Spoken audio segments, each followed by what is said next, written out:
Well, to discuss the potential of such credit access in Nigeria, we're joined by Basil Abia, a policy analyst and co-founder of Veriv Africa, a Pan-African data insights company. Hi, Basil. Thank you so much for joining us in Global Business. Basil, how would a national credit guarantee company operate differently from banks? Well, first and foremost, good evening from Abuja. The National Credit Guarantee Company will operate differently from financial institutions or private sector creditors, using the lens of credit or risk sharing instruments. So what I mean by that is by risk sharing, the national company is going to guarantee a certain amount or a certain percentage of the credit that they're given via financing that they've accessed from private sector players based on the arrangement for the organization to the beneficiaries of the credit. So, for instance, most of the beneficiaries of the credit are going to be folks that are mostly classed as risky beneficiaries because of the fact that they don't have maybe enough leverage, or they're performing in very risky business spaces, or just the fact that you cannot access their credit levels. And due to that lack of information to access credit levels, the nation, the country, Nigeria, backed with a couple of playmakers from the financial institutions, are able to guarantee as much as even 100% of the credit that they're given, but they would have to be able to analyze it. So an example of that would be the Nigeria risk-based system for agricultural lending, the NERSAL, that they set up in 2011, but only got into work in 2013. And by 2015, the then President Muhammadu Buhari decided to set up an anchor borrower scheme, which would de-risk and share the risk for lending to fixed parts of the agricultural businesses. And with that doing, what they were able to do was to give as much financing to folks across value chains in the agricultural sector in Nigeria. Unfortunately, if we're looking at the data from the IMF, based off of the lending time cycle from 2015 till 2023, January 2023, they had a loan default rate of about 76%. So we have already had something similar to this in the past, and it hasn't been successful. I don't see how that's going to be any different with this National Credit Guarantee Company. But like you said, this is how it's going to work. They're going to share the risks with the private sector players, guarantee that they are able to recover some or most of what the credit that they're giving to the beneficiaries, especially as the beneficiaries aren't really strongly backed in terms of the fundamentals for lending. So Basil, when I saw this story, one of the very first things that I said to our producer is that could be a concern, whether people are able to pay back those loans. Now, just speak to us about an efficient mechanism that the government might be able to use when it comes to defaulters, or how do you think they're going to manage that? It's difficult to see. Like I said, there's already an example that we have used in our macroeconomic environment. The NERSAL Anchor Borrower Scheme program, by the way, that was set up by the Central Bank of Nigeria. It had other players that also put in financing, and then there was a guarantee to be able to de-risk or reduce some of the risks that these financial players were putting in terms of financing those value chains in the agricultural sector. And those mechanisms did not yield any decent results, because if you have a 76% default rate, then there's a problem. A huge chunk of the farmers who benefited from the NERSAL program today just cannot be caught. Even if you're trying to get them back, there's a problem because we don't have elaborate credit infrastructure per se. And one of that will be to streamline our national identity system. We have a vast national identity system and a social register. The national identity database system is saying that we've had over 130 million Nigerians recorded. There's still a gap of at least 70 to 100 million that are still not recorded. We'll have to fix that infrastructure and streamline them. And after streamlining, you also have to do the credit analysis yourself. You have to also have as many players, maybe set up a credit bureau ecosystem, so to say. We have a number of credit bureau players from the private sector and the public sector, but there's no functional ecosystem to be able to do that credit analysis. So whatever structures or mechanisms that the federal government of Nigeria will play together with their consumer credit corporation and many other players, it remains to be seen. If you don't streamline the the identity database system that we have in Nigeria, then you're going to find it really difficult to get defaulters. And if you can't get defaulters, then you're going to post very similar default rates with the 76% default rate reported by the IMF. So Basil, you've already partially answered my next question, but considering the level of financing involved in an already cash-strapped economy, some may argue that it might have been easier to develop policies that would have encouraged lending at lower rates. What's your take on that? I completely agree. I mean, the devil in the detail right now, and the elephant in the room, is inflation. Nigeria's headline inflation rate is at 34%. Nigeria's food inflation rate is at 39%. These are, to be honest, wartime numbers.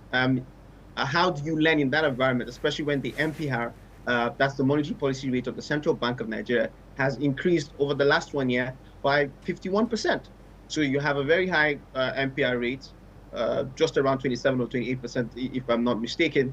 And then at 28%, most lenders are going to lend you at 30 or 30 plus. In fact, the least you can get now for retail customers, retail banking customers, is actually 35% and above. How are you able to function in that kind of credit environment? So it's really tough to get single interest rate lending from our financial institutions. Most of the single lending comes from either government-backed modalities or government financial institutions, and that's not sustainable, because that's public money crowding out private money in the core sectors of the economy, and that's quite difficult. So again, the policies would be to fight inflation, to fight headline inflation. Nigeria's headline inflation is driven by supply side constraints. What do I mean by that? It means it is a structural inflation. There are lots of structural impediments to production and productivity. They are impeding or impeding productivity. One way to be able to look at this is our energy poverty, for instance. Nigeria currently does 5,000 megawatts of electricity on a daily basis. That's not enough for our 200 million plus population. Secondly, close to 40% of Nigerians do not have access to electricity from the grid. How are you being able to be productive in that sense? Energy is super, super expensive. I'll give you another data point to pose my point. The Manufacturing Association of Nigeria says 40% of their cost of business every year is energy cost. And energy costs are super volatile. You wake up one morning in 2022 and diesel prices peak from 180 naira per liter to now hovering between 800 to 900 naira per liter. That's super expensive. That's super volatile. So if you look at it using the data from the Manufacturing Association of Nigeria, energy is a core structural impediment. And if you're not fixing that, how are you going to be able to tame down inflation? So even if you say you're going to keep increasing the monetary policy rate and the interest rate to mop up as much money supply in the system, it does very little in terms of stemming the inflation that is largely structural. Another core part of Nigeria's inflation is the weakness of the naira, and it's what we call exchange rate pass-through. So the exchange rate pass-through inflation is very swift. At least that's what the regression analysis by macroeconomists tell us. And it takes a huge while for MPR to be able to stem that. So you have to be able to, and for you to be able to strengthen the naira to prevent the exchange rate pass-through inflation, you have to increase productivity and increase exports and increase non-oil exports. While non-oil exports are increasing, they're not increasing at the rate to be able to reduce the devaluation on the naira.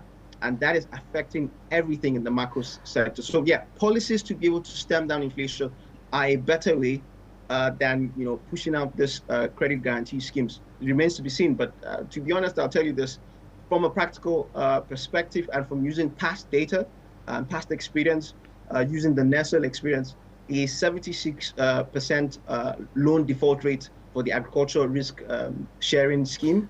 I don't see how that's going to be different from this. if we don't sort out the structural impediments. So Basil, you've talked about some very important fundamentals, but let's just go back to early last year very briefly. Could you tell us, President Tinubu launched that Nigerian Consumer Credit Corporation to enhance access to credit to employed Nigerians. From the data that you've taken a look at, Basil, how has that initiative performed so far, very briefly? Well, it's too early to tell, but there's available data, at least from the managing director and chief executive officer of the Credit Corporation, engineer. Sorry, I forgot his name. But yes, the managing director and chief executive officer of the Credit Corp has said, and if you look at the data from the media, his media pronouncements, that they've had over 30,000 beneficiaries, civil servants, public government workers, and at least 2.5 billion to 3 billion naira has been dispensed to them to be able to buy a core number of things that they wanted to buy. And that is coming from the consumer credit scheme of the Credit Corp. The consumer credit scheme of the Credit Corp has a 5 thematic area differentiation for how it approaches the market in terms of giving credit access. And that's from mobility to electronics to household improvements, and then to other subsectors, of course, in the consumer baseline. And what they are trying to do is be able to give beneficiaries access to credit that can reduce or make purchases more affordable. So 30,000 beneficiaries, according to him, 3 billion, which is roughly about $2 million US. And then they just set up a credit scheme for accessing vehicles. It's a credit fund of about, if I'm not mistaken, this is what he said, 20 billion naira credit fund for accessing locally manufactured or assembled vehicles in Nigeria. Nigeria is one of the few African countries with, so to say, an automotive engineering ecosystem. At least 4 to 5 Nigerian automobile assembling or manufacturing companies, amongst them, of course, Innoson and Nord Automobiles. And they have deployed a $12 billion US fund that beneficiaries will be able to access and be able to buy Nigerian-made or Nigerian-assembled vehicles at cheaper, affordable rates, using that same risk-sharing framework that I had explained earlier. The data is really scanty, like with most things in Africa, but we have to be able to use the data coming from Credit Corp and coming from the managing director and chief executive officer. Basil, thank you so much for all your input. Basil Abia, policy analyst and co-founder of Veric Africa, a Pan-African data insights company.